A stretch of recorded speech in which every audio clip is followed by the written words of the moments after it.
रमा एक छोटे से गांव में अपने बेटे के साथ रहती थी। दोनों माँ बेटा मिलकर गांव में मिट्टी के बर्तन बेचने का काम करते थे। एक दिन रमा अपने बेटे दीपक के पास जाती है और अपने बेटे से कहती है, बेटा, मुझे ऐसा लगता है कि तुझे शहर जाकर कोई नया काम देखना चाहिए। यहाँ गांव में रहकर तेरा काम कुछ खास नहीं चल रहा है। अगर तू शहर जाएगा तो नया काम देखेगा और थोड़ा अच्छे पैसे कमाएगा। माँ, अगर मैं शहर चला गया तो यहाँ आप अकेले कैसे रहोगी? और शहर जाने के बाद मैं क्या करूँगा? क्योंकि मैं तो वहाँ किसी को जानता ही नहीं। मैं रहूँगा कहाँ? खाऊंगा क्या? क्या करूँगा माँ? कुछ नहीं पता है मुझे। यहाँ पर जो भी हो रहा है कम से कम उससे ज्यादा अच्छा ही होगा। देख, यहाँ पर तेरा काम कोई अच्छा चल नहीं रहा है और अब तेरी शादी की भी उम्र हो रही है। अब भी अगर तू घर पर ही रहेगा तो तुझसे शादी कौन करेगा? घर में बहू तो होनी चाहिए ना। माँ, लेकिन यहाँ क्या परेशानी है? हम दोनों यहाँ पर मिट्टी के बर्तन बनाते हैं कितने आसानी से और बेचते हैं। घर तो चल ही रहा है ना माँ, और सब कुछ ठीक चल रहा है। तो बिना बात की मुसीबत क्यों लेना? शहर जाऊंगा, कितना बड़ा शहर होता है, कोई काम मिलेगा नहीं मिलेगा कुछ नहीं पता माँ। और वैसे भी तो वहाँ सब अपने काम में व्यस्त होते हैं, कौन मेरी मदद करेगा? बेटा देख, ये बात तुझे भी पता है और मुझे भी पता है कि यहाँ पर तेरा काम कैसा चल रहा है। यहाँ पर दो लोग मिलकर काम कर रहे हैं तब जाकर कहीं घर चल पा रहा है। मिट्टी के बर्तन बनाना और बेचना ये एक इंसान आराम से कर सकता है। अगर यही सोचकर तू शहर जाएगा, वहाँ पर कोई काम देखेगा, तब कितना सही रहेगा। क्योंकि गांव में बर्तन बनाना और बेचना ये सब तो मैं भी देख सकती हूँ। हाँ माँ, ये तो आपने बिल्कुल सही कहा है, क्योंकि मैंने भी तो आपसे ही सब कुछ सीखा है। और गांव में मिट्टी का बर्तन बनाना काफी लोगों को आता है, इसलिए हमारा काम यहाँ उतना नहीं चल पा रहा है। अब तुझे समझ में आया कि मैं तुझे कब से क्या बोल रही हूँ। देख, मेरा एक दूर का भाई है जो कि शहर में ही रहता है। कुछ दिन पहले मेरी उससे बात हुई थी। अगर तू शहर जाएगा तो तू वहाँ रह सकता है और वहाँ क्या कैसे करना है मेरा भाई तुझे सब समझा देगा। तब तुझे वहाँ पर कोई परेशानी भी नहीं होगी। ठीक है माँ, अब आप इतना कह ही रही हो तो मुझे कोई परेशानी नहीं होगी शहर जाने में। मैं शहर चला जाऊंगा और 1-2 महीने वहाँ पर रहूंगा, लेकिन अगर वहाँ जाने के बाद कोई सुधार नहीं आया ना तो मैं वापस आ जाऊंगा। दीपक अपनी माँ के कहने से शहर चला जाता है और वहीं पर कमाने लगता है। दीपक को अच्छी तनख्वाह मिल रही थी, इसलिए दीपक अब शहर में काम करता और रमा गांव में। धीरे धीरे करके अब उनकी हालत में काफी ज्यादा सुधार आ रहा था। कुछ दिनों बाद दीपक गांव वापस आता है।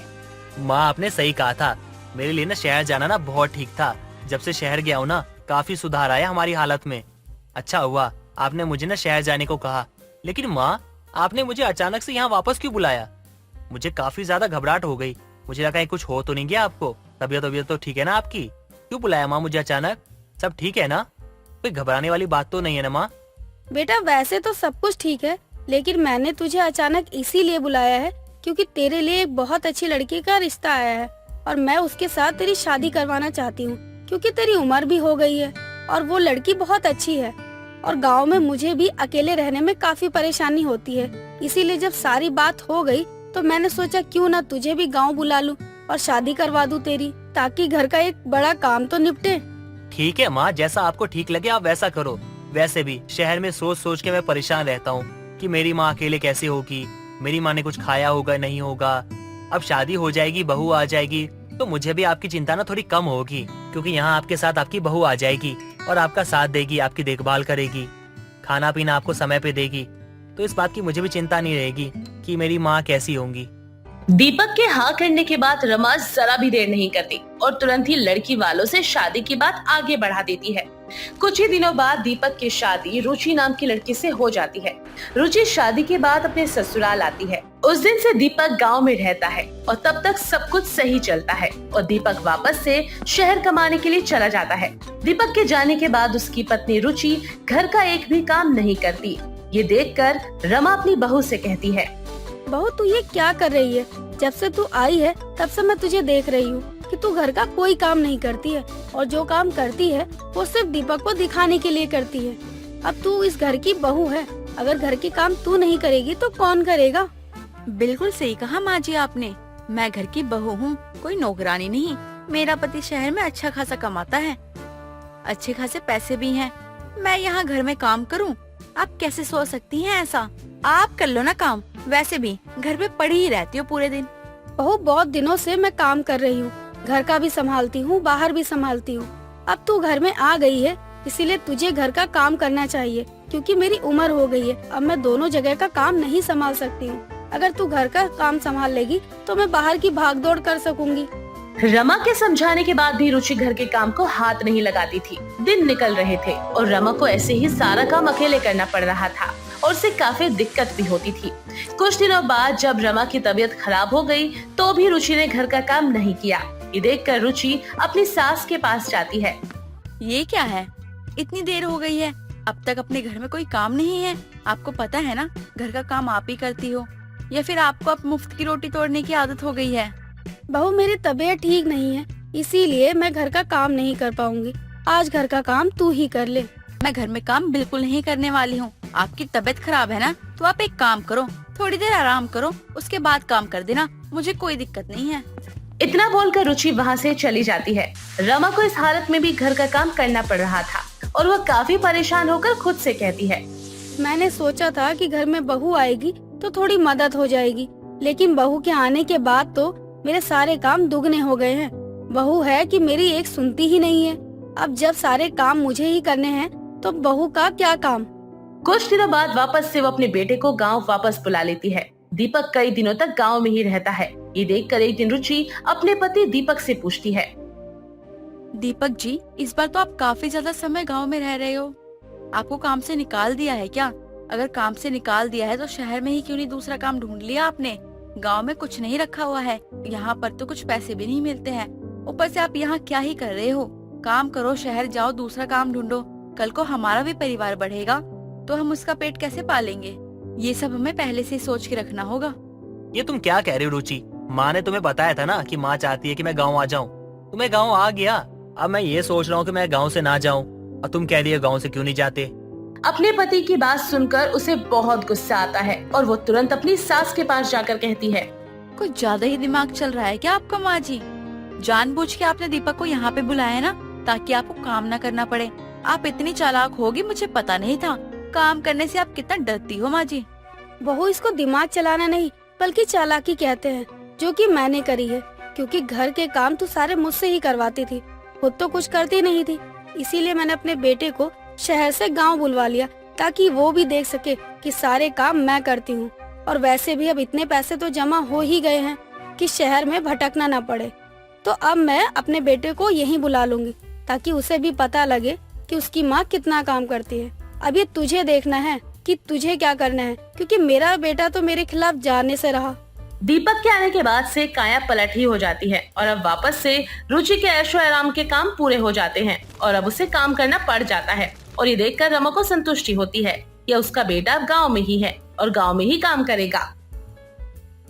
निधि की 2 दिन बाद शादी होने वाली थी, लेकिन वो फिर भी अपनी सहेली पारुल के साथ बाहर जाने लगी थी।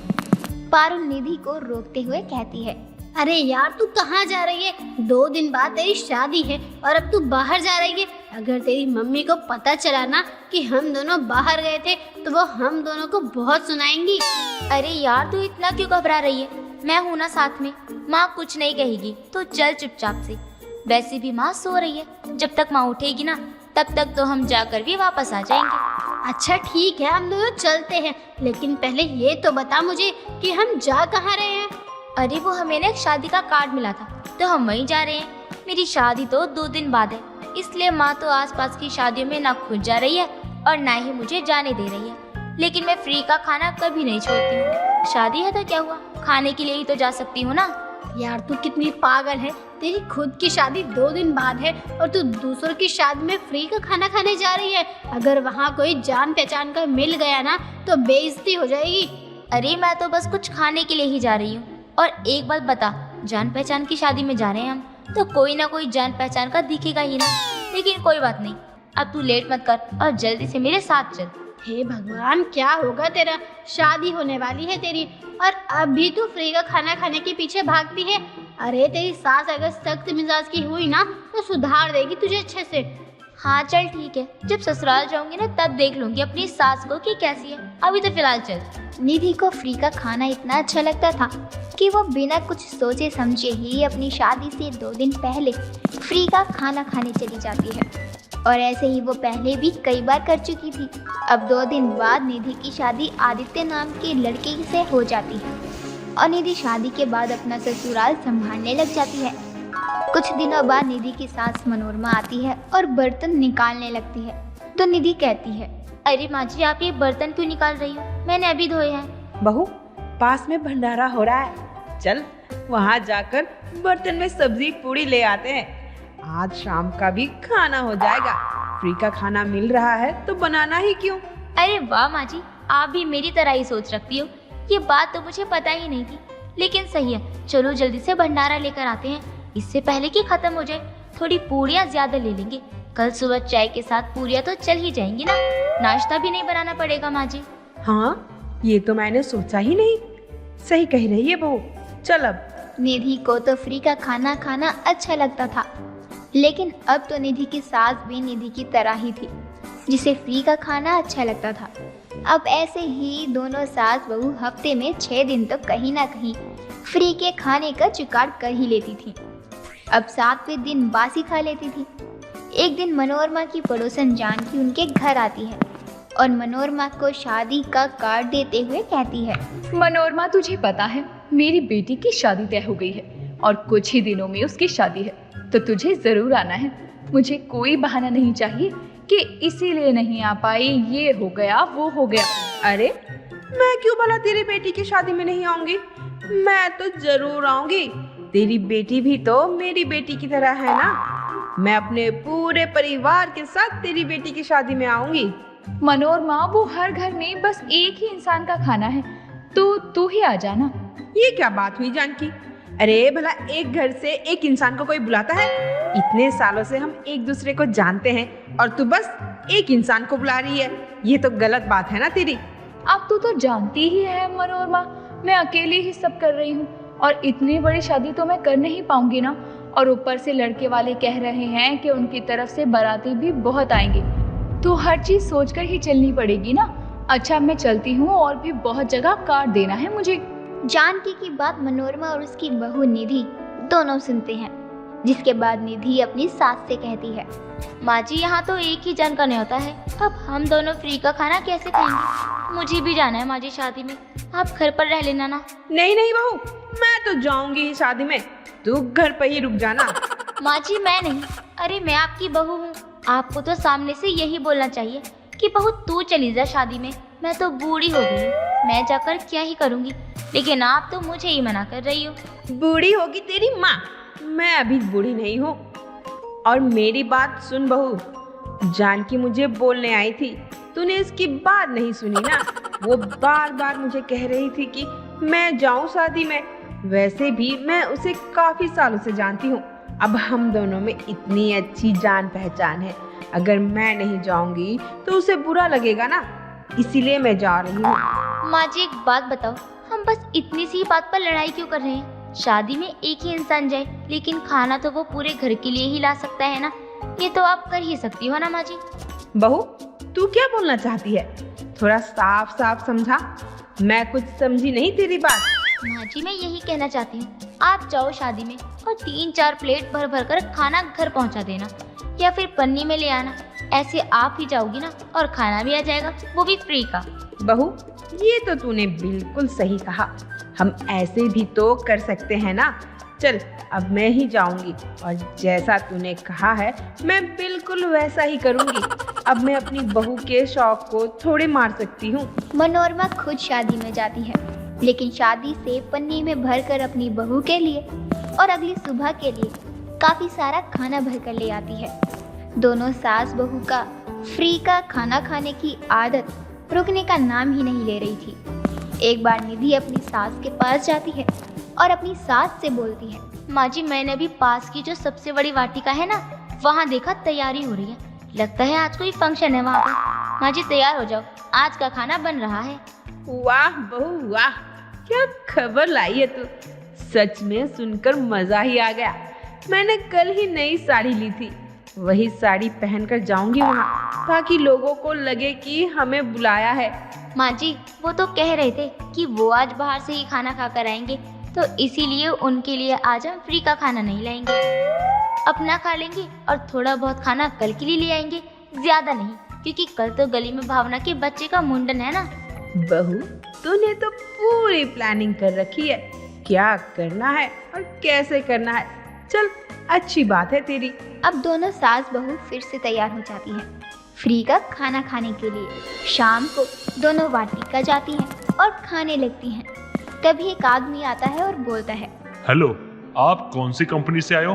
अरे भाई, हम किसी कंपनी से नहीं आए हैं, हम तो लड़के वालों की तरफ से हैं। और आप कौन हो भाई साहब? मनोरमा की बात सुनकर वो आदमी हैरान हो जाता है और सिक्योरिटी को बुला लेता है। सिक्योरिटी, ये क्या हो रहा है? हाँ, ये लोग यहाँ के मुफ्त का खाना खाए जा रहे हैं और कह रहे हैं हम लड़के वालों की तरफ से आए हैं। इन्हें तो ये भी नहीं पता कि ये हमारे न्यू ऑफिस के लॉन्च की पार्टी है। मनोरमा और निधि दोनों हैरान हो जाती हैं, क्योंकि अब दोनों पकड़े जा चुके थे।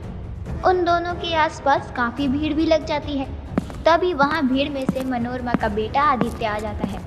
माँ, निधि, आप दोनों यहाँ क्या कर रहे हो? बेटा, हम तो यहाँ फ्री का खाना खाने आए थे, लेकिन पकड़े गए। इन्होंने हमें पकड़ लिया। अब तू कुछ कर ना बेटा। माँ, आपको शर्म नहीं आती? फ्री का खाना खाने के लिए कहीं भी घुस जाती हो। निधि, तुम माँ को समझा नहीं सकती? पूरी पार्टी में निधि और मनोरमा और आदित्य का बहुत मजाक बन जाता है, जिसके बाद आदित्य उन्हें काफी सुना देता है और फिर वो दोनों कभी फ्री का खाना खाने के लिए नहीं जाती हैं। दोस्तों, अगर आपको ये कहानी पसंद आई तो इसे लाइक करें, शेयर करें और कमेंट करके बताएं कि कहानी में आपको सबसे अच्छा क्या लगा। हर रोज एक नई कहानी देखने के लिए चैनल को सब्सक्राइब करें और बेल आइकन दबाना ना भूलें। माया अपने पड़ोस में घूम रही होती है, तभी उसे दो बच्चे घूमते हुए दिखते हैं। उन बच्चों को देखकर ऐसे अकेले घूमते हुए माया उनके पास जाती है और उनसे कहती है, तुम दोनों बच्चे ऐसे अकेले कहाँ घूम रहे हो? तुम दोनों को पता है ना, बच्चों का अकेले ऐसे बाहर घूमना अच्छा नहीं होता। आपको पता नहीं है क्या कि कैसे कैसे लोग घूम रहे हैं आसपास? हम तो शॉपिंग लेने गए थे दुकान पर, और आप हमसे ऐसे क्यों बात कर रही हो? हमें मम्मी ने बताया है कि ऐसे अजनबी लोगों से बात नहीं करनी चाहिए। चलो, हम घर चलते हैं। तुम दोनों को अपने अपने घर का तो पता है ना? हमको अपने घर का पता है, लेकिन आपको उससे क्या लेना देना? आप अपना काम करो ना। अरे कैसे बदतमीज बच्चे हैं। माँ बाप ने कुछ सिखाया ही नहीं कि बड़ों से कैसे बात करनी चाहिए। अगर हम आपको बदतमीज लग रहे हैं तो निकल जाओ हमारे देश से। थोड़ी मतलब निकल जाओ यहाँ से, बात नहीं करनी हमें आपसे। बेटा, मैं तुम्हें इसलिए बता रही हूँ ताकि तुम दोनों कहीं गलत जगह ना फंस जाओ। आजकल टाइम बहुत खराब चल रहा है, तुम दोनों समझ रहे हो ना मेरी बात? हमें नई बात करनी है आपसे, तो नहीं करनी है। हमारे पीछे पीछे आना बंद करो। माया उन बच्चों से बात करने की तो कोशिश करती है, लेकिन वो बच्चे माया से बात नहीं करते और वहाँ से चले जाते हैं। अगले ही दिन माया अपनी माँ और भाभी अंकिता के साथ बैठकर अखबार पढ़ रही थी और अखबार में उन बच्चों की तस्वीर आई थी, जिसे देखकर माया कहती है, हे भगवान, क्या हो गया ये? क्या हुआ ननद जी, आप इतनी हैरान क्यों हो? भाभी, दो बच्चों की अखबार में तस्वीर आई है, किडनैप हो गए हैं ये दोनों बच्चे। और आपको पता है, इन्हें मैंने कल ही अपने मोहल्ले में देखा था। भगवान जाने कौन करता है ऐसे काम। हमारे मोहल्ले से बच्चे चोरी हुए हैं? ननद जी, ये कैसी बात कर रही हो? कल आपने इन बच्चों को अपने ही मोहल्ले में देखा था और वो बच्चे गायब हो गए। सच में गजब हो गया ननद जी ये तो। मैं तो बोलती हूँ बच्चों को ऐसे अकेले बाहर निकलने ही नहीं देना चाहिए। आजकल लोगों का क्या भरोसा, क्या पता कब क्या हो जाए। मुझे तो उन बच्चों का सोच सोच कर ही इतना डर लग रहा है। माँ, मैं तो ये सोच रही हूँ कि बच्चे गए तो गए कहाँ? अगर किसी ने किडनैप किया है तब तो छोटे छोटे बच्चों का जीवन खराब हो जाएगा, और ये सब हमारे मोहल्ले में भी हो रहा है। मैं तो कहती हूँ अब तो हमें भी सतर्क रहना चाहिए, क्योंकि लोगों का क्या भरोसा। अगर हम कुछ भी ऐसा होता देखे तो हमें खुद ही पुलिस को फोन करके बताना चाहिए, ताकि बच्चा सही सलामत रहे। वैसे बच्चों को ये भी सिखाना चाहिए कि वो अजनबी लोगों से बात ना करें। अगर कोई उन्हें कुछ दे तो वो भी ना ले। अगर हम बच्चों को थोड़ा सतर्क करके चलेंगे तो ज्यादा अच्छा होगा, जैसे उन्हें पुलिस और घर वालों का नंबर दें। ये बिल्कुल सही बोल रही हो माँ, लेकिन सच में बहुत गलत हो रहा है ये सब। अंकिता के मोहल्ले से ही बच्चे गायब हो रहे थे। ये बात अंकिता के लिए भी थोड़ी अजीब थी।